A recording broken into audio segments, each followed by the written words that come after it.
Good morning, beautiful souls. It's another fantastic day the Lord has made. Let us rejoice and be glad in it. I was guided to talk about the bride of Jesus today, so I got a bunch of Bible verses to help us out. It is the bridegroom who marries the bride, and the bridegroom's friend is simply glad to stand with him and hear his vows. Therefore, I am filled with joy at his success. He must become greater and greater, and I must become less and less.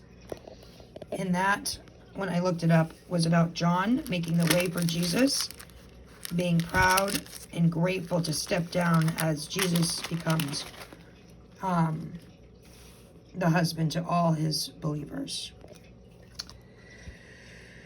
And collects isn't a great word, but is sanctified with his body of Christ. I hope you will put up with a little more of my foolishness. Please bear with me, for I am jealous for you with the jealousy of God himself. I promised you as a pure bride to one husband, Christ, but I fear that somehow your pure and undivided devotion to Christ will be corrupted, just as Eve was deceived by the cunning ways of the serpent. You happily put up with whatever anyone tells you, even if they preach a different Jesus than the one we preach, or a different kind of spirit than the one you received, or a different kind of gospel than the one you believed.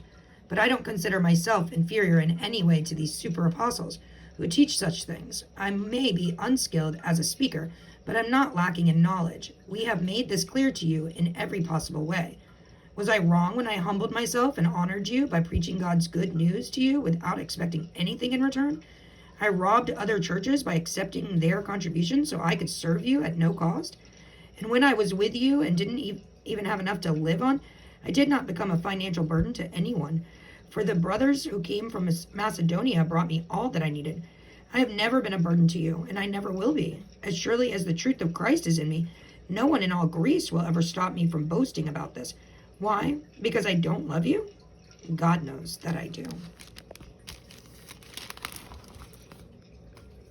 I encourage you to look into these scriptures for yourself and go into your secret place and get more information from God about what this all entails and means.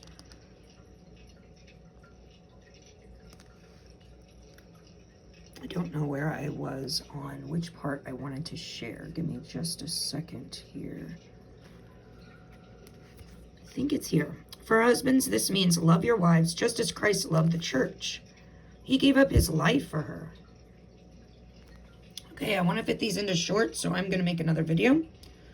God bless you. I'll be right back.